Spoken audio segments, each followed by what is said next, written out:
ვერ გავეცემ. აი ამ კადრს უსმენდი, აი რა უცნაური კადრი დავინახე, რომ ადამიანი დგას, შეიძლება მართლა პოლიციელი არ ვიცი, ფორმა არაცვია პოლიციელის, სამოქალაქო ფორმა აცვია და ეუბნება მომიტინგეებს, არ მინდა და არ გაგიშობ. ანუ მას გონია, რომ მისი გადასაწყვეტია კანონი. პოლიციელმა თუ ის მართლა პოლიციელი არ ვიცი, აი ხა ვნახე დღევანდელ არ იცის პოლიციელმა, შეიძლება მაღალჩინოს რომ პოლიციის გადასაწყვეტი კი არის ადამიანს რა ეკრძალება ან რა აქვს ნებადართული, არამედ კანონის. აი ეს კაცი არ იცის რომ კანონი არის უზენაესი და არა ადამიანი. კი ბატონო, კანონებიც სათავისოდ მოირგეს, იმიტომ რომ მათმა მთლად უფროსმა თქვა რომ სახელმწიფო ეს მე ვარ და მე როგორც მინდა ისე უნდა იმართოს ეს სახელმწიფო. არ ვიცი, აი მართლა რა ეს ხო წარმოუდგენელია, როგორ შეიძლება სახელმწიფოში ადამიანს პოლიციელი ძუნდეს. პოლიციელი არის საყრდენი, საფუძველი, ანუ წარმოგიდგენია რა დისკრედიტაციას უკეთებენ პოლიციელებს. იმიტომ რომ პოლიციელი არის როგორი დაფასებული უნდა იყოს. პოლიციელს რომ დაინახავს ადამიანს უნდა უხაროდეს და პოლიციას რომ ხედავს ადამიანი გონია რომ პოლიციელი დაარღვევს კანონს. პოლიციელები აზაჩილა ჩავას ადებენ ხელბორკილს, გაგრიდან დევნილ ასაკოვან ქალს და ის საპატიმროში მიყავთ. რომელ პატივისცემაზე უნდა ვისაუბროთ? აი ეხლა შეწყდა ამ ის რა ქვია დაკავები აღარ აკავებენ რატო?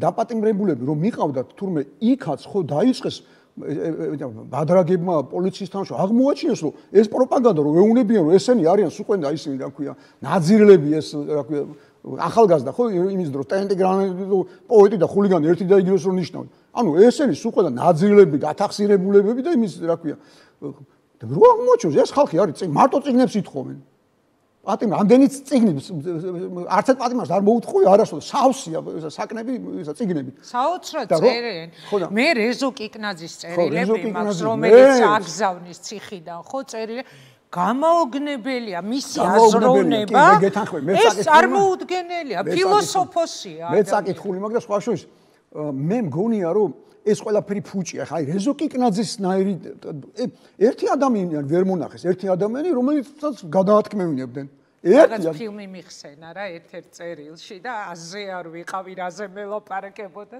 და ეხა გაიგებს პირველად თუ დავგუგლე ანუ სრულიად სხვა გაქანების ადამიანებზე კი არა სხვათა შორის ასე უცნაურად მოხდა რომ ეს ეხა ყველას რა თქმა უნდა არ ვიცნობ და არც ვიცი ყველას ამბავი მაგრამ დარწმუნებული ეს ხალხი აი უმრავლესობა ვინც ვიცი უბრალოდ ეს არის აი საუკეთესო ნაღები ახალი თაობის და აი ითიც უნდა ამოყობდეს ქვეყანა ხო გესმის მე იმას ფიქრობ რომ ისა რა ქვია შეიძლება ვინმეს არ ქონდეს ჩადენილი დანაშაული რა მოხლიცა მაგრამ იმას დამტკიცება უნდა და რომც დაუტკიცონ ხო გეუბნები თავარი პრობლემა არის უსამართლობა წარმოუდგენელი იმგა რომ მარტო იმას ჯიდე ვინჩენ არ მოგწონს რა ურჩიოთ ამ ხალხს რა წაიკითხონ პოლიციელებს ურჩიოთ მოდი არა მაგათ უნდათ რჩევა თუნდა დათო და იმ შემსრულებლებს უკანონო აი პირველი რასაც ურჩევ არა მარტო პოლიციელებს ყველას სხვათა შორის ყველას აი მოსამართლეებს სხვა შორის სპეციალურად მე რო აღმოჩნდი ინგა პირველ სასამართლო პროცესზე რო აღმოვაჩინე რომ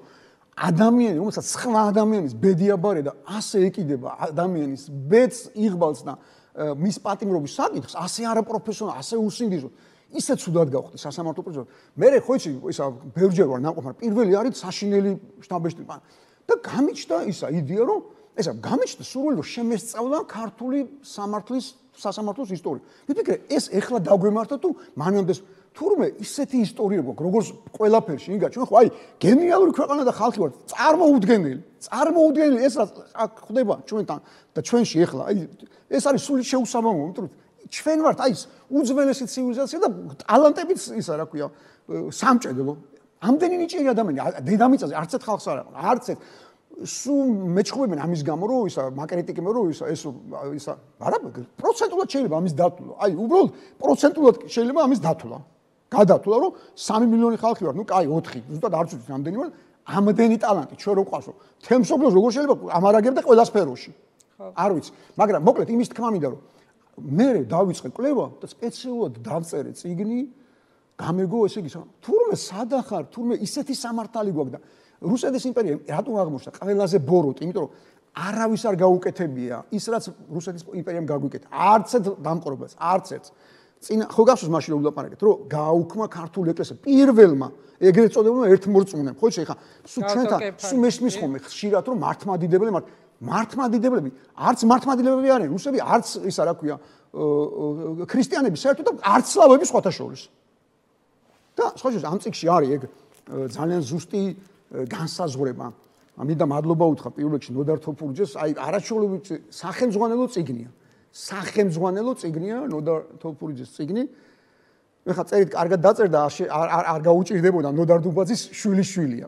მაგრამ როგორც იურისტი, ეს ზუსტად ის წიგნია, რასაც ვეძებდი რამდენი ხანია, რომ გამეგო სად არის ჩვენი პრობლემა. სინამდვილეში ეს არის წიგნი, რომელიც არა მხოლოდ მოსამართლემ, არა მხოლოდ იურისტმა, პოლიციელმა, არამედ ყველამ უნდა ვიცოდეთ, რომ ამ თვალსაზრისით, ანუ სამართლებრივი თვალსაზრისით ჩვენ სახელმწიფოს რა თავგადასავალია გავლენი. რუსები იყვნენ პირველები, ინგა ასეთი სახელმწიფო, ასეთი უწყვეტი ატრიბუტებით დედამიწაზე არ იარსებოდა თუ არ ჩავთვლით იაპონიას. ყველაზე ძველი დინასტია ხო, ისა რა ქვია, ერეკლეს შვილი იყო, ვინც დაამთავრა, რა, გიორგი მე-12, ნუ პლატონიოსელი მე-13-ს უწოდეს. ვინც დაამთავრა. ეს იყო ყველაზე უწყვეტი. სიამოვნებაში მე-6 საუკუნიდან უკვე არიან ბაგრატიონები. მე-6 შენ დაითვალე, მარტო იაპონელები გვასწრებდნენ. პირველი დამპყრობელი იყო რუსეთი, რომელმაც ქართული ენა აგვიგზავნა. არავის არ აუგზავნა. არავის. პირველი დამპყრობელი იყო, ვინც საქართველოს ხსენება აგვიგზავნა. ვერ იტყოდი ინგა, რომ რო შეგეკითხებოდი, საინახო საქართველოს უნდა გეთქვა, ან ის ტიფლისკაი გუბერნი, რუსულად უნდა გეთქვა, ან ის კუტაისკაი გუბერნი. წარმოვიდგინე. 23 შვილი ყიდა, ერეკლეს ყველა გააქრეს. სხვათა შორის, იმიტომ გაგვიუქმეს გეორგიევსკის ტრაქტატში, გავიმეორებ, არაფერი ტრაგიკული არ წერია. პირიქით. გეორგიევსკის ტრაქტატი რომ გადაგვახიეს თავზე, იმიტომ დაიპყრეს მე საქართველოს 1801 წელს. სინამდვილეში. ეს ომი, ეხლა მეუბნები როგორ გავამხნევოთ. ეს ომი სინამდვილეში დაიწყო 1801 წელს რა. 1801 წლის 12 სექტემბერს. ეს არის ალექსანდრე იმპერატორის მანიფესტი, რომლის საფუძველზეც გააუქმეს ქართული სახელმწიფო და შეგვაერთეს ისა რუსეთთან. ერთმორწმუნეობის თემა უყვართ ხოლმე ხშირად, რომ მოიტანონ და ერთმორწმუნეობის მიმდევრებმა რუსეთთან დაკავშირებით ყოველთვის უნდა გაიხსენოთ ალბათ, რომ ხო, ქართული ეკლესიის ავტოკეფალიაზე საუბრობს. კი, გააუქმეს, რომელიც ინგა 1911 წელს გააუქმეს უძველესი 60 ეკლესია, ანუ პირველი საუკუნის ქრისტიანები ვართ. სინამდვილეში. მართალია სახელმწიფო რელიგია მე-4 საუკუნიდან ვარ, მე-4 საუკუნის პირველი, მაგრამ რეალურად ქრისტიანობის გარცევა ჩვენ პირველი საუკუნეში მოხდა. 60 მაგას ნიშნავს, რომ მოციქულების და მოციქულთა სწორთა ის არის, რა ქვია, გავრცელებული და ამის გაუქმებას არ დაჯერდეთ. ყველა ეკლესია გაძარცვეს, ინგა რო წაიკითხო, სია რა აქვს გატანილი საკან, ეკლესია არ დაგვიტოვეთ. ხო ყველა ფრესკა გადაგვიღებს. ყველა საგანძური, აი, იცი რამდენი აქვს წაღებული, რომ ვინ დაგვიბუნებს მაგას. პატრიარქი იყო, აი მინდა იცოდნენ რა სიმართლე. პატრიარქმა, ჩვენო პატრიარქმა, ამჟამინდელ პატრიარქზე ლაპარაკი, ძალიან მოინდომა, რო შეეძლო მაშინ. ეხა იცით, რომ არ შეუძლია ილია მეორემ, ჯერ ესეთი თუ ასეთი მორწმუნეები არიან, მართლა შერუამ რამდენჯერ გაიმეოროს პატრიარქმა, ამ პატრიარქმა, მოქმედმა პატრიარქმა, რომ ჩვენი სახლი არის ევროპა და ჩვენ ვართ უძველესი ევროპული სახლი. რამდენჯერ უნდა გაიმეოროს მათ გასაგონად. ვინც არ იცის, რატო ავირჩიეთ, ან როგორ შევქმნით ჩვენ, რატო გავაკეთეთ ქრისტიანობის არჩევანი და ისე უნდა ვახტანგ მე-6-ის ჩამოსვენება. ასტრახანშია დაგზავნილი. ერეკლე მეფე სანამ გადააგდებდნენ და მოატყუებდნენ, მანამდე იცი რამდენი ქართული მეფე ყავთ გადაგდა, მათ შორის ვახტანგ მე-6, უგანათლებული მეფე. ასტრახანში დამელოდეო ჯარს მოგაშველებთო. ახლაც იქ არის მისი ძვლები, ინგა ძვლები არ გამოატანეს პატრიარქს, რო იცოდე. თვითონ ჩავიდა მოსკოვში. და აი მოკლედ როა წიგნები გარშე ვარ დავწერ ხო. ნოდარ თოფურიძემ, ესე იგი, ეს წიგნის ნაწილი უფრო დასაწყისი არის თვითონ ამ ესე იგი სამართალ სუბიექტობა, ესე იგი სახელმწიფო როგორ ხდება საერთაშორისო სამართლის სუბიექტი. როდიდან განვხდით ჩვენ, ან საერთოდ როგორ წარმოიშვა ეს ფენომენი და მთელი კაცობრიობის თავგადასავალი ისტორიაა და მათ შორის ევროპის. ხო და ეს აუცილებლად წასაკითხია. ეს არის აუცილებლად წასაკითხი, სხვა შორის არის საქართველოს მათთვის განსაკუთრებით. არის სხვა შორის ის ნაწილიც, როცა ესე იგი ჩვენ შევძელით, აი, რასაც ახლა ვამბობდი, 1801 წელს ჩვენ გაგვიუქმეს, ჩვენ არ გვითქვამს უარი ჩვენ სახელმწიფო, ეს არის ძალადობრივი აქტი. სხვა შორის ტრაგიკომიკურია ეს ისტორია, არ ვიცი, მოუყვე თუ არა, ბევრმა არ იცის, როგორ გამოაცხადეს შეიყვანეს სიონში, ტაძარში. და 6 თვე ელოდებოდნენ, სხვათა შორის 6 თვე არ აცხადებდნენ, რომ ჩვენ აღარ ვარსებობდით. 6 თვე გვიმალავდნენ ამ მანიფესტს, ალექსანდრე იმპერატორის 1801 წლის 12 სექტემბერს მიიღეს და 6 თვის მერე წაგვიკითხეს, უკვე მარტი იყო სიონში. შეიყვანეს ქართველები ყველანი, რა ვინც ყველაზე ავტორიტეტული ის მეფე უკვე გარდაცვლილი იყო. და რაც მთავარი ყველაზე მაგრა ეშინოდათ ბატონიშვილი დავითის, იმიტომ რომ მას უწოდებდნენ ვოლტელიანელს, ანუ ევროპელს. და იწოდნენ ძალიან განათლებული იყო და იწოდნენ რომ იმას ვერ მოატყუებდნენ. ამიტომ გაგვიუქმეს სინამდვილეში რომ ზუსტად იწოდნენ ერეკლეს წერილების ამბავი. ეხლა ვერ მოიპოვ ის წიგნი, ხომ მქონდა წინაზე ინგლისელებთან მიმოწერა. ირინა გერკეუს დიდი მადლობა შემახსენე ეს წიგნი დანიაში ცხოვრობს. ლუიჯი მაგაროტო არის ასეთი იტალიელი ქართველოლოგი. ხო ის აი მსოფლიოში არიან ქართველოლოგები ინგა. იაპონიაში არის ჰიროტაკე მაედა. აი როგორ იცის ის ქართული? აქ ხო ისწავლა ქართული, ჩვენ რაც ვაპარებ. წავიდა ფერეიდანში, იცოდა რომ მე-17 საუკუნეში ფერეიდანში იმათი ქართულიც ისწავლა, იფიქრა რომ ისინი შეიძლება ისეთი ლექსიკა აქვს დარჩენილი, ამათ რო აღარა. ძველი შერჩენ. ძველი ისიც ისწავლა. ჰიროტაკე ისა ფრანგებს ბერნარ უტიე, ნუ ინგლისელებს დონალდ ისა რა ქვია, რეინფილდი და ასე შემდეგ. ყველას ყავს ქართველი, ანუ იმიტომ რომ ქართული ენა როგორც შოთა რუსთაველი იყო ტკბილ ქართული. ისეთი საგანძურია, ისეთი საიდუმლოა, ისეთი ფენომენია მათთვის რომ მთელი მსოფლიო სწავლობს ქართულს, ვინ საქართველოს ჩამოდის ხო ყველა, ხო იცი ყველა. შოთა რუსთაველი ახსენე და ეს რა წიგნია? აი გეტყვი ეს რა წიგნი. მოდი რა, მოგვიყევი იმ დღეს აქციაზე იყავი მაგ წიგნი. ჩართვაზე. მოდი ეს აქეთკენ გადმოვდოთ რომ მე რაღაცნაირად შევეცდები რომ დროში. მოიცა ჯერ არ დამემთავრებიო და პროპოზიცია წიგნი. იმდენი მაქვს ამაზე სანამ. ხო და ისეთ თქმა მიდოდა რა, აი რამდენი ქართველოლოგი, მაგაროტოს აქვს წიგნი, სადაც დანარჩენ წერილებს ყვება, ანუ ისტორია როგორ ეკონტაქტებოდა ევროპელებს ერეკლე და რის გამო დასაჯეს რუსებმა და ყველას ყავს ქართველოლოგი. ერთადერთი ქვეყანა, რომელსაც არ ყავს ქართველოლოგი, აი რომელია, როგორ გონია? რომელი? რუსეთი. რუსეთი, იგა 200 წელია აქ არის, 200 წელია.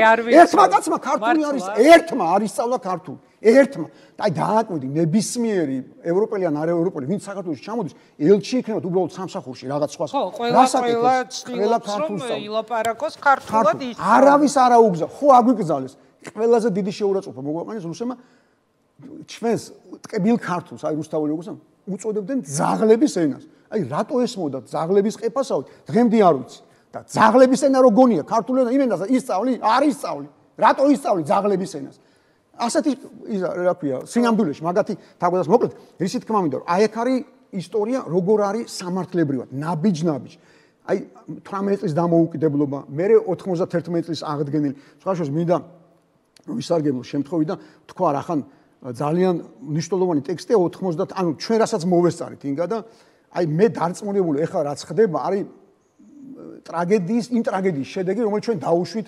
92 წელს და 91 წლის ბოლოს და 92 წლის დასაწყისში. ანუ გულისხმობ თბილისის ომს და ზვიადგამს პირველი დამოუკიდებელი საქართველოს პირველი დემოკრატიული გზით არჩეული ხელისუფლება გვაქვს დამხობილი. აი ჩემთვის რაც დრო გადის უფრო ის არის გამონადგურებული. მე ჩვეულებრივად წავიდა ეს ქვეყანა. მე აი თავარი რამე შეგვეძლო გაგვეკეთებინა. ეს ტრაგედია რო არ მომხდარა, ყველაფერი არის მე მაგაზე მიბმული. ეხაც ვერ გამოვდივართ მაგ მდგომარეობაში. ეგ საშინელი შეცდომა რო არ დაგვეშვა 1991 წელს და ჩვენი აი წარმოგიდგენთ დამოუკიდებლობის დაბრუნება დაუწყეთ დამოუკიდებლობის გრევით. ანუ არჩეული ის დავამხეთ იარაღით. იგა წარმოგიდგენთ რა ტრაგიკული შეცდომა გვაქვს დაშვებული და რა თქმა უნდა ხა მე გულისხმობ შეცდომას იმ ადამიანებს ვინც ორივე მხარეს იყვნენ ასეთი ადამიანები სხვადასხვა ვისაც ეგონა რომ რაღაცისთვის იბრძოდა ხო გესმით თორე ეხლა ბოდიში და ნასეტკებს და იმის კრემლის აგენტებს და გამიზნულად ვინც იცოდნენ რაბოროტებას ჩადოდნენ მაგათ არ გულისხმობ მაგრამ აი მე დარწმუნებული ვარ ეგ რო არ მომხდარიყო ინგა ჩვენ ვისწავლიდით თავს და გავთავისუფლდებდით თავარი მემკვიდრეობისგან რაც გვერგო საბჭოთა კავშირისგან ეს არის ცნობიერება და მენტალიტეტი რომ ჩვენ აი ვეფხისტყაოსანში რუსთაველი ამბობს პროლოგში ასეთ რამეს ამბობს თუ გახსოვს გვაქვს უთვალავი ფერით ანუ ადამიანი მე-12 საუკუნეში გეულება სამყაროს ამოხსნის საიდუმლოს რომ მე და შენ ინგა აი როგორც უნდა განსხვავდებოდე ჩვენი აზრები როგორც უნდა ყველა ვარიანტი უნდა დავიჯეროთ შეგვიძლია თანაარსებობა ერთი და იგივე სივრცეში ერთი და იგივე საზოგადოებაში მთელი უბედურება აი რაც მოგვიტანა ხო გარდა სისხლისა ტრაგედიისა და ამდენი მსხვერპლისა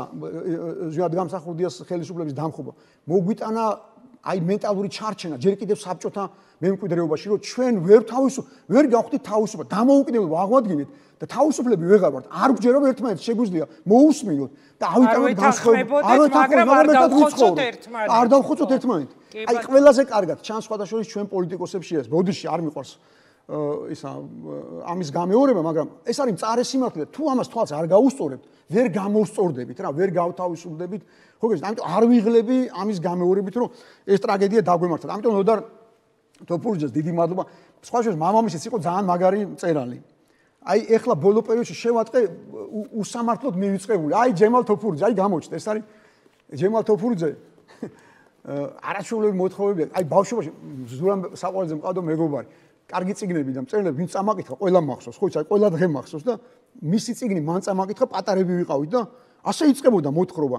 ენვერ ჩიჯავაძე ქურდი არ იყო, მაგრამ უსამართლობას ბავშვობიდან ვერ იტანდაო და გავგიჟდი, მივხვდი რომ აი იმდენ ხანს ვკითხულობდი, იმდენჯერ მაქვს წაკითხული. აი დიოსკურია ჩაძული ქალაქი ვინც დაწერა და კიდევ უამრავი საოცრები ძალიან ახალგაზრდა დაიღუპა მამის. მოგეთ მისი შვილია და აი სახელმძღვანელოა, რომ სამართლებრივად რატო სხვა შორის აი 18-21 წლები რა საოცარი მოვლენა ისა ნოდარს კიდევ ერთხელ მადლობა რომ ჩვენ ვერ ვაფასებთ აი რამდენი რამე გვაქვს ხო ინგა რითიც ვამაყობთ მუსიკალური ფოლკლორი ჩვენი ქორეოგრაფია ღვინის სამშობლო ქვეყანა ვართ ლიტერატურა სამგვარი მარტო დამწერლობა გვაქვს ნუ მე-12 საუკუნეში მყავს აი კოსმოსი შოთა რუსთავი კოსმოსი ინგა იმის ზემოთ აფერი არის შოთა რუსთავი მაგრამ 18-21-ში რაც მოხდა, ისეთი პროპაგანდა იყო მთელი საბჭოთში, რომ დაგვაკარგინეს იმის განცდა და გააზრება, თორე 18-21 წელს რაც მოხდა, ეს ევროპაში, ჩრდილოეთ ევროპაში, დანია იქნება თუ ნორვეგია, სადაც ნამდვილი სოციალიზმია, სხვათა შორის, ნამდვილი. ის კი არა, რაც საბჭოთა კავშირში შექმნეს.